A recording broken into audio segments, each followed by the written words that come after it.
तो बच्चों कैसे हैं आप लोग। आशा करते हैं कि आप लोग अच्छे होंगे, स्वस्थ होंगे और आप लोगों की तैयारी बेहतर चल रही होगी।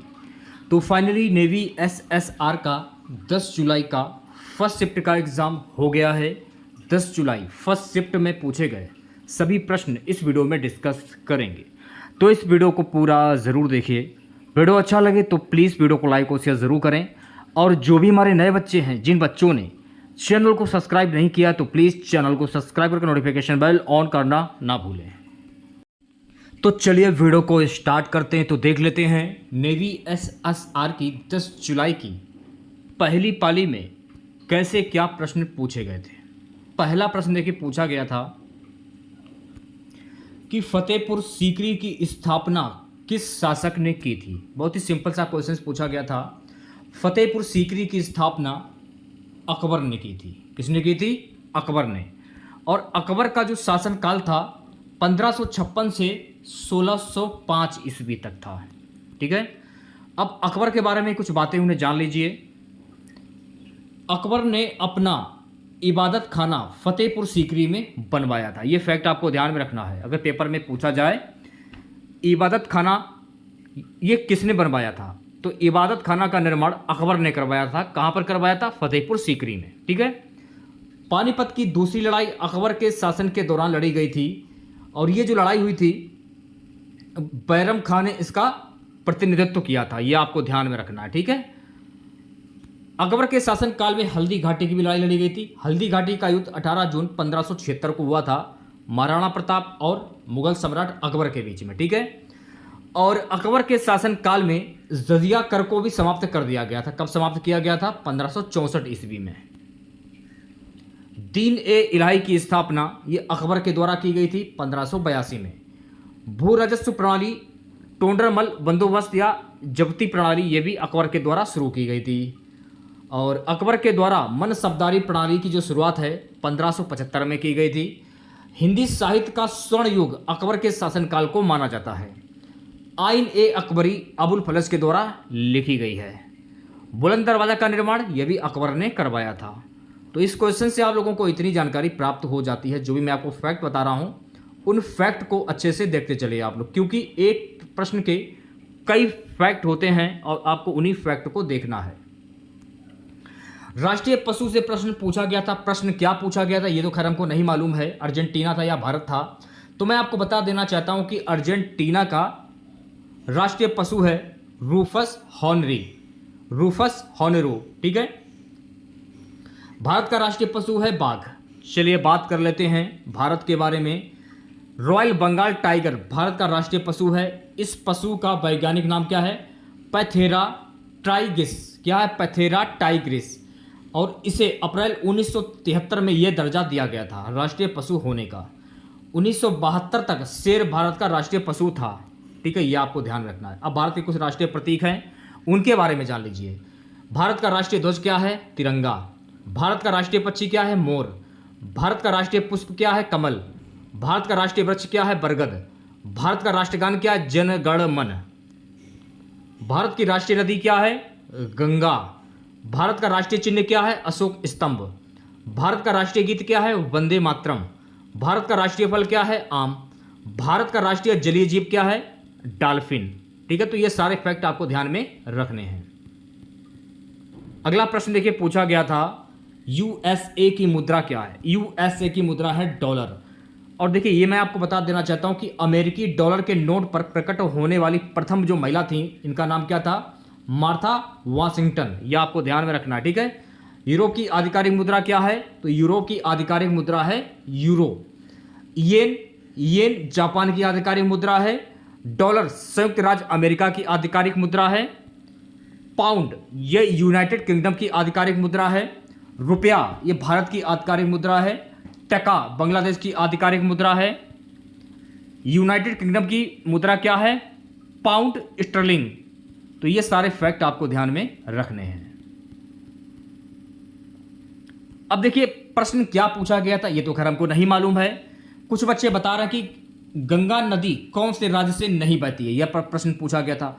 कुछ बच्चे बता रहे हैं कि गंगा एक पवित्र नदी है, वह कौन से राज्य से निकलती है।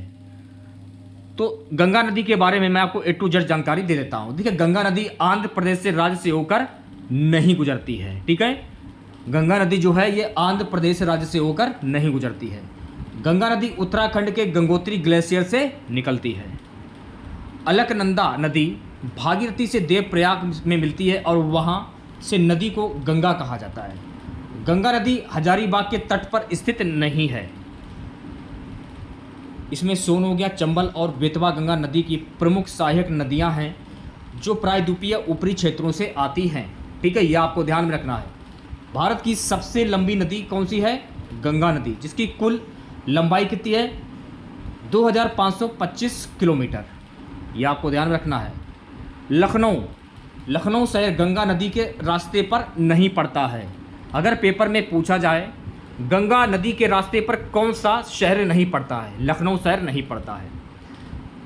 गंगा नदी गंगोत्री ग्लेशियर से निकलती हैं और बंगाल की खाड़ी में समाप्त होती हैं। तो ये सारे फैक्ट आपको ध्यान में रखने हैं। सेशन को एक बार शेयर कर दीजिए सभी बच्चों, वीडियो को लाइक कर दीजिए। अगला प्रश्न पूछा गया था, दुखी नदी किसे कहते हैं? दुखी नदी दामोदर नदी को कहते हैं। किसे कहते हैं? दामोदर नदी को। दामोदर नदी को पहले दुख की नदी के रूप में जाना जाता था, क्योंकि इसने बर्धमान, हुगली, हावड़ा और मेदिनीपुर जिलों के कई क्षेत्रों में बाढ़ ला दी थी।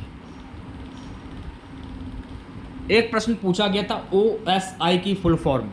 OSI की फुल फॉर्म होती है ओपन सिस्टम इंटरकनेक्शन, ठीक है। OSI के बारे में कुछ बातों में जान लेते हैं। जैसे कि OSI मॉडल में 7 परतें होती हैं। Hub OSI model physical layer पर काम करता है। OSI रेफरेंस मॉडल में 7 लेयर होती हैं। तो ये सारे फैक्ट आपको ध्यान में रखने हैं OSI के बारे में, ठीक है। सो गाइस, अगला प्रश्न पूछा गया था, काली नदी किसको कहा जाता है? तो काली नदी जो है ना, काली नदी शारदा नदी को कहा जाता है। किसे कहा जाता है? शारदा नदी को। शारदा नदी की अगर हम बात करें, शारदा नदी को उत्तर में काली नदी भी कहा जाता है। शारदा पीलीभीत से उत्तर प्रदेश में प्रवेश करती है और ब्रह्मघाट बहराइच यूपी में घाघरा में मिलती है। उत्तराखंड और उत्तर प्रदेश राज्यों में शारदा 350 किलोमीटर बहती है। गौरी गंगा, काली नदी जौलजीबी में मिलती हैं। ये फैक्ट आपको ध्यान में रखने हैं, ठीक है। नेक्स्ट क्वेश्चन देखिएगा। अगला प्रश्न देखिए, पूछा गया था, मनुष्य के शरीर का सबसे बड़ा अंग कौन सा होता है? मनुष्य के शरीर का सबसे बड़ा अंग होता है त्वचा। त्वचा शरीर का सबसे बड़ा अंग है, जिसका कुल क्षेत्रफल लगभग 20 वर्ग फुट है। मानव शरीर में सबसे बड़ा आंतरिक अंग कौन सा होता है? यकृत होता है। मानव शरीर में सबसे भारी अंग कौन सा होता है? यकृत होता है। तो ये तीनों फैक्ट आपको ध्यान में रखने हैं। अगला प्रश्न देखिए, पूछा गया था, शंघाई लोक नृत्य कहाँ का है? तो शंघाई लोक नृत्य जो है ना, ये मणिपुर का है। कहाँ का है? मणिपुर का। शंघाई लोक नृत्य के बारे में कुछ महत्वपूर्ण फैक्ट हैं, उनके बारे में जान लेते हैं। मणिपुर में शंघाई महोत्सव मनाया जाता है। इस उत्सव का नाम मणिपुर के राज्य पशु अर्थात शंघाई के नाम पर रखा गया है। शंघाई उत्सव 2010 में शुरू किया गया था और इसमें देखिए भूटान, मिस्र, कंबोडिया, मालदीव जैसे देश भी इस त्यौहार में भाग लेते हैं। अगला प्रश्न देखिए, पूछा गया था, माइक्रोबायोलॉजी के जनक कौन थे? माइक्रोबायोलॉजी के जनक थे एंटोनी वैन ल्यूवेनहॉक, ठीक है। देखिए, एंटोनी वैन ल्यूवेनहॉक को माइक्रोबायोलॉजी के जनक के रूप में जाना जाता है। उन्होंने वर्ष 1676 में सूक्ष्म जीवों के साथ प्रयोग और अवलोकन किया। सूक्ष्म जीवों के अध्ययन को माइक्रोबायोलॉजी के रूप में जाना जाता है। अब देखिए, कुछ व्यक्ति हैं और उनके जनक हैं, जैसे कि जॉन अमोस कोमेनियस, इन्हें आधुनिक शिक्षा का जनक कहा जाता है। यूजीन एफ फामा, इन्हें आधुनिक पारिस्थितिकी का जनक कहा जाता है। जेम्स हटन को आधुनिक भूविज्ञान का जनक कहा जाता है। एंटोनी वैन ल्यूवेनहॉक को माइक्रोबायोलॉजी का जनक कहा जाता है। तो ये सारे फैक्ट आपको ध्यान में रखने हैं। तो आज के इस वीडियो में बस इतना ही। कम ही क्वेश्चन हमको मिले थे, जो भी क्वेश्चन हमको मिले थे वो मैंने आप लोगों के सामने शेयर कर दिए हैं। तो कैसा लगा वीडियो आप लोगों को कमेंट बॉक्स में जरूर बताएं। अगर आप लोगों को वीडियो अच्छा लगा हो तो प्लीज़ वीडियो को लाइक और शेयर जरूर करें। चैनल पर नए हैं, जिन लोगों ने अभी तक चैनल को सब्सक्राइब नहीं किया है तो प्लीज़ चैनल को जरूर सब्सक्राइब करें और नोटिफिकेशन बेल ऑन करना ना भूलें। मिलते हैं नेक्स्ट वीडियो के साथ। जय हिंद, जय भारत।